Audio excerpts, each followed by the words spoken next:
Copyright disclaimer under Section 107 of the Copyright Act 1976. Allowance is made for fair use for purposes such as criticism, comment, news reporting, scholarship, and research. Fair use is a use permitted by copyright statute that might otherwise be infringing. Non-profit, educational, or personal use tips the balance in favor of fair use.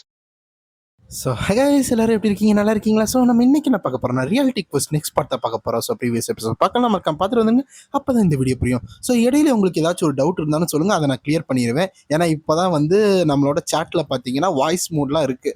So எங்கேயாச்சும் உங்களுக்கு வந்து doubt இருக்குன்னா கேட்டிங்கன்னா நான் அந்த இடத்துல வந்து இப்போ எப்படி வாய்ஸ் எக்ஸ்ப்ளனேஷன் பண்ணுறேனோ கமெண்ட்லேயும் வந்து வாய்ஸ் எக்ஸ்ப்ளனேஷன் நல்லா பண்ண முடியும்.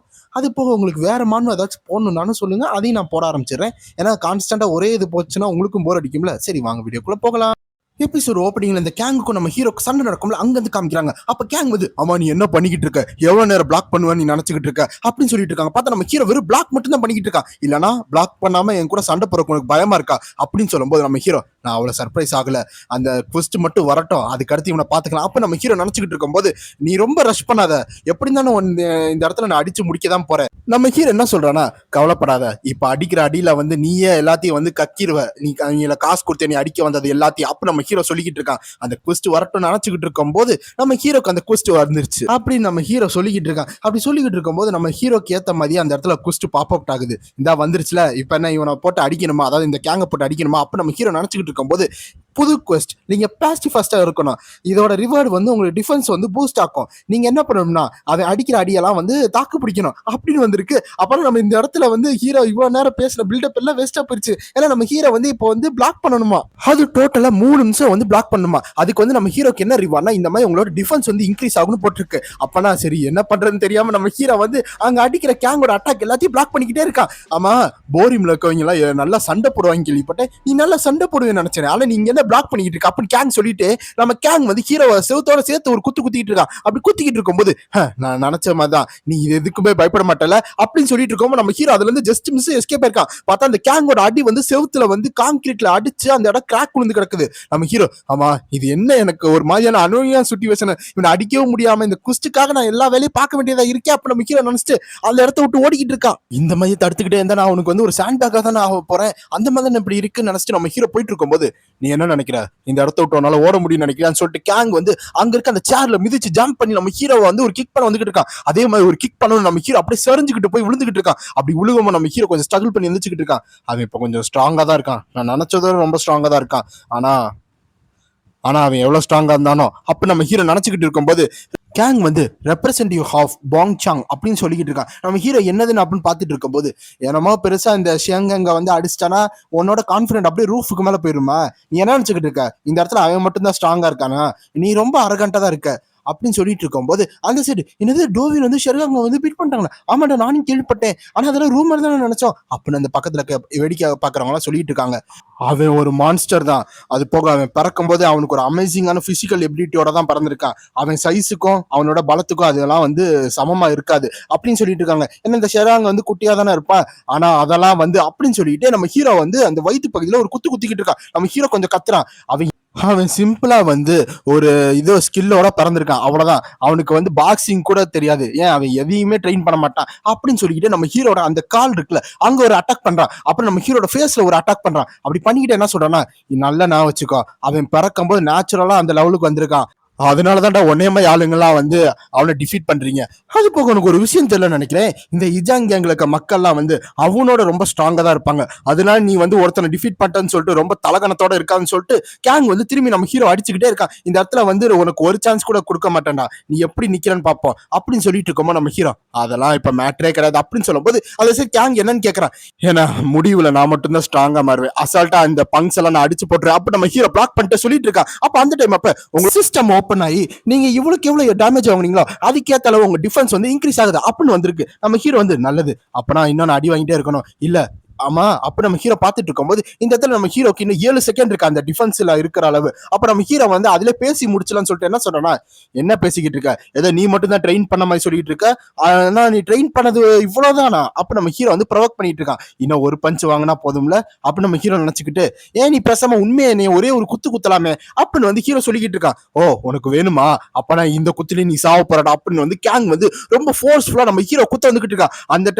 அந்த சைட்ல பார்த்தா அந்த டைமிங் வந்து இன்னும் இன்னும் 2 செகண்ட் தான் இருக்கு, ஒன்னு அப்படின்னு பக்கத்துல வரும்போது நம்ம ஹீரோ அப்படியே அந்த பஞ்சை வாங்கிட்டு இருக்கான். ஏன்னா இந்த சிஸ்டம் என்ன சொல்றதுன்னா, எவ்வளவுக்கு எவ்வளவு அடி வாங்குறோமோ அவ்வளவுக்கு எவ்வளவு நம்ம ஹீரோட டிஃபென்ஸ் வந்து அதிகமாகும். இதுதான் அப்படின்னு ஹீரோ நினைச்சுக்கிட்டு இருக்கும்போது கடைசி 0-1 இருக்கு. இது ஆனா கொஞ்சம் டேஞ்சரஸ் இருக்கு நம்ம ஹீரோ நினைச்சுக்கிட்டு இருக்கும்போது, எஸ்கியூஸ் மீ அப்படின்னு ஒரு வாய்ஸ் வருது. இந்த சைடு கேங் வந்து அவனோட அட்டாக் அப்படியே வந்து புல் பேக் பண்ணிட்டான். நீங்க 2 பேரும் போய் உங்க சீட்ல உட்காருறீங்களா அப்படின்னு சொல்லும்போது நம்ம ஹீரோட டைம் 0ல முடிஞ்சிருச்சு. அப்ப அந்த கண்ணாடிக்காரன் என்ன சொல்றானா, நான் இருக்கிற இடத்துல வந்து இந்த மாதிரி சண்டை நடக்கிறதுக்கு நான் அனுமதி கொடுக்க மாட்டேன் அப்படின்னு சொல்லிக்கிட்டு இருக்கேன். டேய் நீ என்னடா பேசிக்கிட்டு இருக்க, இந்த மாதிரி 2 பேருக்குள்ள சண்டை போறதெல்லாம் வந்து ஒரு ரூல்ல இருக்குல்ல அப்படின்னு வந்து கேங் சொல்லிட்டு இருக்கான். ஏன்னா நான் ஏற்கனவே சொல்லியிருப்பேன், இந்த மாதிரி ஒருத்தவங்களோட ஒருத்தவங்க வந்து சண்டை போடலாம், அதாவது உள்ள இருக்கிறவங்களே சண்டை போட்டுக்கலாம், வெளியே இருந்து ஒருத்தர் வந்து உள்ள வந்து சண்டை போட்டாதான் அது வந்து ஒரு கிரிமினல் ரெக்கார்ட் மாதிரி இருக்கும். அதனாலதான் நம்ம ஹீரோ வந்து இந்த மாதிரி ஃப்ரேம் பண்ணி இருப்பாங்க. அதாவது ஃபர்ஸ்ட் எபிசோட்ல வந்து நம்ம டோவின் அடிக்கணும்னு சொல்லியிருப்பாங்கல்ல, அதுதான் இந்த ரூல்ஸை வந்து இங்க சொல்லிக்கிட்டு இருக்கான் இந்த கேங்கு. அப்படி சொல்லிக்கிட்டு இருக்கும்போது, அது போக நீ யாரா அவ்வளவு அவசரமா உன்னை கொலை பண்றதுக்கு சொல்லு, உன்னை முதல் வந்து நான் கொலை பண்றேன் அப்படின்னு சொல்லிட்டு இருக்கும்போது அந்த சைடு அவன் வந்து அமைதியா இருக்கான். அந்த கண்ணாடிக்கார வந்து என்ன சொல்றான்னா, இது ஒண்ணு என்னோட ஆர்டர் இல்ல, இது வந்து அந்த ஹெட் குவார்டர்ஸ்ல இருந்து வந்திருக்குன்னு சொல்றாங்க. பார்த்தா அந்த இடத்துல ஒரு கேமரா இருக்கு. சோ இந்த கேமரா வந்து இவ்வளவு நேரம் எல்லாத்தையும் மானிட்டர் பண்ணிக்கிட்டு இருக்காங்க போல. அவங்க எல்லாரும் நம்மள வாட்ச் பண்ணிட்டு தான் இருக்காங்க. அதனால கொஞ்சம் எல்லாத்தையும் வந்து நான் சொன்னதெல்லாம் ரிமெம்பர் பண்ணிட்டு நீங்க வந்து உங்க ஆக்ஷனை வந்து இந்த இடத்துல வந்து நிப்பாட்டுங்க. அப்ப அந்த கண்ணாடிக்காரன் சொல்லிட்டு இருக்கான். அது போக அப்ப அந்த கண்ணாடிக்காரன் வந்து இங்க இருக்க கேங்க பத்தி ஒரு அட்ரஸ் கொடுக்குறான். என்னன்னா, இந்த மாதிரி குவாக் டிஸ்ட்ரிக்ட்ல இஜான் கேங்ல இருக்கிற குரூப்ல இந்த மாதிரி ரெப்ரசன்டேட்டிவ் ஆஃப் ஷோவான், அப்புறம் வந்து அவன் பேர் வந்து கேங் இஜாங் அப்படின்னு வந்து டீட்டெயில் கொடுத்துட்டு இருக்கா. இங்க கேங்குக்கு வந்து கடுப்பு வருது. ஆமா, அப்ப நீ கூப்பிட்டதுக்கு இந்த ரீசனுக்கு தானா, அப்புறம் இந்த இடத்த விட்டு கிளம்புறேன்னு சொல்லிட்டு கேங் வந்து அப்படியே கிளம்பிக்கிட்டு இருக்கான். அப்புறம் உடனேதான் நீ வேணா இப்ப கொஞ்சம் லக்கியா இருந்துக்கோ, ஏன்னா உன்ட ஒரு ஸ்கில்லும் கிடையாது, என் கையில அடி வாங்கியிருப்ப, இந்த தடவை எஸ் ஆயிட்டா அப்படின்னு சொல்லிக்கிட்டே போயிட்டு இருக்கா. நம்ம ஹீரோ அமைதியா இருக்கா. நம்ம அப்புறம் பார்க்கலாம், அப்போ உன்னை கண்டிப்பா நான் மொத்தமா முடிச்சு வச்சிருப்பேன் அப்படின்னு சொல்லிக்கிட்டு இந்த கேங் வந்து ஹீரோக்கு வந்து ஒரு மிரட்டி விட்டுக்கிட்டு போயிட்டு இருக்கா. அப்ப அந்த லிஃப்ட் எல்லாம் போனதுக்கு வச்சு நம்ம ஹீரோக்கு அந்த கோஸ்ட் கம்ப்ளீட் ஆயிடுச்சு. ஃபர்ஸ்ட் கம்ப்ளீட் பண்ணிட்டீங்க, உங்களோட டிஃபென்ஸ் 221 இருந்து 251 வந்து உயருது அப்படின்னு வருது. நம்ம ஹீரோ அப்படின்னு மூச்சு வரான். அப்ப இதான் முடிவு போல. சரி, ஆனா அந்த பங்க் வந்து உண்மையா வந்து என்னை அந்த பஞ்சில் வந்து கொலை பண்ணிருப்பான், நான் அவனை கொஞ்சம் ஈஸியா எடுத்துருக்க கூடாது அப்ப ஹீரோ நினைச்சுக்கிட்டு இருக்கான். சரி, அவன் என்னோட லாஸ்ட் பஞ்ச் எவ்வளவு பவரா இருந்திருக்கும், ஒருவேளை அது என் மேல பட்டிருந்தா என்ன இருக்கும் அப்படி ஹீரோ நினைச்சிட்டு, சரி அதெல்லாம் இருக்கு, சரி நானும் அப்படியே கிளம்புறேன்னு சொல்லிட்டு நம்ம ஹீரோ வந்து அப்படியே கிளம்பிக்கிட்டு இருக்கான். போரிம், நீங்க வந்து இங்கதான் இருக்கணும் அப்படின்னு நம்ம ஹீரோவை பார்த்து சொல்லிட்டு இருக்காங்க.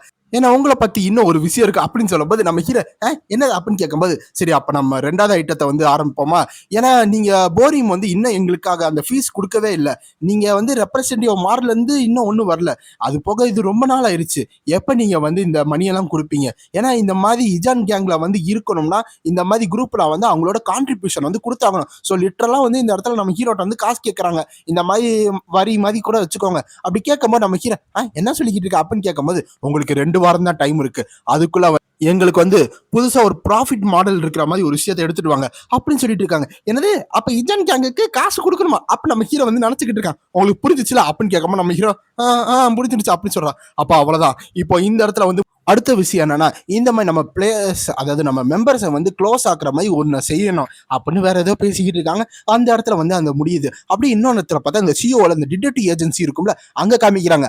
அங்க வந்து அந்த கேங் வந்து நான் வந்து இந்த இஜான் கேங்குக்காக எவ்வளவு பெரிய ரெவன்யூ எல்லாம் வந்து கொடுத்துக்கிட்டு இருக்கேன், ஆனா இவங்க என்னன்னா என்னை இப்படி பண்ணிக்கிட்டு இருக்காங்க, போய் ஒரு புது நூபி ரெப்ரசன்டேட்டிவ்காக என்னை வந்து கீழே வச்சு பார்த்துக்கிட்டு இருக்காங்களே அப்படின்னு வந்து அந்த சைடில் அவன் ஃபோன் பேசிக்கிட்டே வந்துக்கிட்டு இருக்கான். எனக்கு புரியுது, நான் கண்டிப்பா அந்த ரெப்ரசன்டேட்டிவ் ஆஃப் போரிமை வந்து மொத்தமா டிஸ்ட்ராய் பண்ணிடுவேன் அடுத்து பார்க்கும்போது, நீ கொஞ்சம் சேஃபா இரு அப்படின்னு வந்து போன்ல கேங்கிட்ட பேசிக்கிட்டு இருக்கான். அதுலயே அவனை எனக்கு விட்டு வைக்கணும்னு எந்த இதுவும் இல்லைன்னு சொல்லிட்டு இருக்கும்போது அந்த கேங் வந்து கட் பண்றான். நான் அவனை அப்புறம் கூப்பிடுறேன்னு. அப்ப அந்த கேங் வந்து ஏதோ பாத்துக்கிட்டு இருக்கான். அதுல பார்த்தா இந்த டோர் இந்த நாப் இருக்கும்ல, அதுல வந்து கொஞ்சம் பிளட் இருக்கு. என்ன பிளட்டா அப்படின்னு கேங் பாத்துக்கிட்டு கதவை திறந்துகிட்டு இருக்கான். பார்த்தா அவனோட ஆபீஸ் மொத்தமா அடிச்சு முடிச்சிருக்காங்க. இங்க என்ன நடந்துச்சு அப்படின்னு கேங் கொஞ்சம் ஷாக் ஆயிட்டு அங்க படுத்து கிடக்க அடிச்சு கிடக்குறவங்க வந்து தூக்கிக்கிட்டு இருக்கான். அப்ப வந்து அந்த சைடு ஒரு சவுண்ட் கேக்குது, அந்த இடத்துலதான் இருக்கான் அப்படின்னு வந்து அந்த கேங்கோட ஒரு மெம்பர் வந்து கஷ்டப்பட்டு செட்டில் பண்ணி சொல்லிக்கிட்டு இருக்கான். அவன் அந்த இடத்துல இருக்கானா, யாரு இது அப்படின்னு வந்து அந்த கேங் ரொம்ப கடுப்பாயிட்டு இருக்கான். என் ஆபீஸ்க்குள்ள எவன் வந்திருப்பான்னு நினைச்சுக்கிட்டு இருக்கும்போது அந்த வெளி பகுதியை காமிக்கிறாங்க.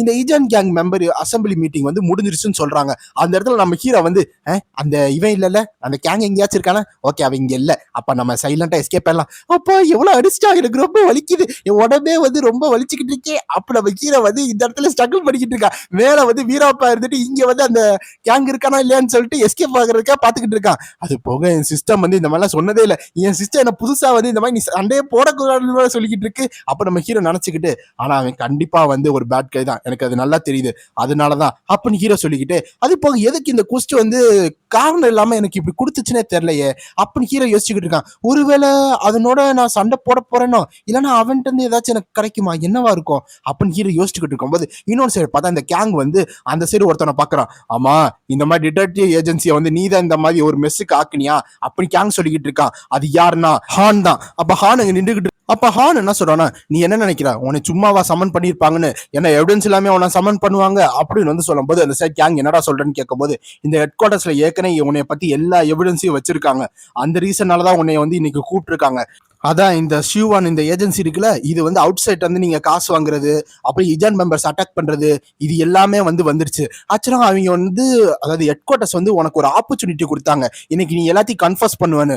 ஆனா நீ அது எதுவுமே பண்ணல, அதுக்கு பதிலா ஓவினா தான் நீ வந்து திரும்பி அட்டாக் பண்ண போன அப்படின்னு சொல்லிட்டு இருக்கான். அதனால ஹெட் குவார்டர்ஸ் என்ன டிசைட் பண்ணிருக்காங்கன்னா, உன்னோட டைட்டில் இருக்கிற ரெப்ரசன்டேட்டிவ் அதை வந்து அந்த டைட்டில தூக்க போறோம், அதுக்கடுத்து இந்த டிடெக்டிவ் ஏஜென்சி இருக்குல்ல, இந்த பிசினஸ் எல்லாத்தையும் வந்து நாங்க எடுத்துக்க போறோம் அப்படின்னு சொல்லிட்டு அந்த கேங்குக்கு என்னது அப்படின்னு வந்து யோசிச்சுக்கிட்டு இருக்கான். இந்த மாதிரி இந்த ப்ரூஃப் இருக்கா அப்படின்னு. அப்ப அந்த நேரம் கேங் என்ன சொல்றானா, இங்க பாரு, நீ எவிடன்ஸ் வச்சிருக்கிய எவிடன்ஸ் வைக்கலையோ, அது போக இந்த இடத்துல ஹெட் குவார்டர்ஸ் என்ன சொன்னாலும் எனக்கு அதெல்லாம் பத்தி கவலையே கிடையாது. ஏன்னா இந்த இடத்த நான் தான் வந்து கிரியேட் பண்ணி வச்சிருக்கேன், இது என்னோட இடம், என்கிட்ட கேட்காம என் பர்மிஷன் இல்லாம யாருனாலும் இதை கெடுக்க முடியாது அப்படின்னு கேங் சொல்லிக்கிட்டே வந்துகிட்டு இருக்கான். அப்ப அந்த சைடு ஹான் என்ன சொல்றானா, அதெல்லாம் என்கிட்ட வந்த ஆர்டர் தான், அந்த ஆர்டருக்கு ஏற்ற மாதிரி தான் நான் பண்ணிக்கிட்டு இருக்கேன் அப்படின்னு சொல்லிட்டு இருக்கும்போது இந்த இடத்துல இப்போ உன்னோட ஆர்டரை நான் ரெஃப்யூஸ் பண்ணா என்ன பண்ணுவ அப்படின்னு வந்து அந்த கேங் வந்து அவனோட சட்டையை கழட்டிட்டு சண்டை போறக்க வந்துகிட்டு இருக்கான். இது நம்ம ஹான் வந்து அப்படின்னா அப்படின்னு சொல்லிட்டு அவனோட சட்டை பட்டனை வந்து கொஞ்சம் தூக்கிட்டு இருக்கான். அப்பனா எனக்கு வேற வாய்ப்பு தெரியாது, உன்னை இந்த இடத்துல வந்து நான் டிஸ்ட்ராய் பண்ண போறேன்னு சொல்லிட்டு இந்த இடத்துல ஹான் வந்து சண்டைக்கு ரெடி ஆயிட்டு இருக்கான். அதோட இந்த சாப்டர் முடியும். இதெல்லாம் சாப்டர் பார்த்துருந்தீங்கன்னா என்ன வீடியோ வந்து கம்மியா இருக்கு அப்படின்னா யோசிக்காதீங்க. இந்த வீடியோ பார்த்துக்கிட்டு இருக்கும் போதே இன்னும் 2 வீடியோ வந்துடும். ஆமா, எப்பயும் போல நான் 30 hours தான் போட போறேன். ஆனா வந்து 3 வீடியோவா மாத்தி போட போறேன். அதுக்கு காரணம் என்னன்னா, ஸ்டோரேஜ் எதுவும் பத்த மாட்டுது. அது போக மொத்தமாக எடிட் பண்ணும்போது எக்ஸ்போர்ட் டைம் ரொம்ப ஆகுது. அந்த டைமில் இன்னும் 2 எபிசோடு எக்ஸ்ட்ரா கூட பண்ணிடலாம் தான் தோணுது. ஸோ அதனால தான் வந்து இந்த மாதிரி ஒரு டிசிஷன் எடுத்திருக்கேன்.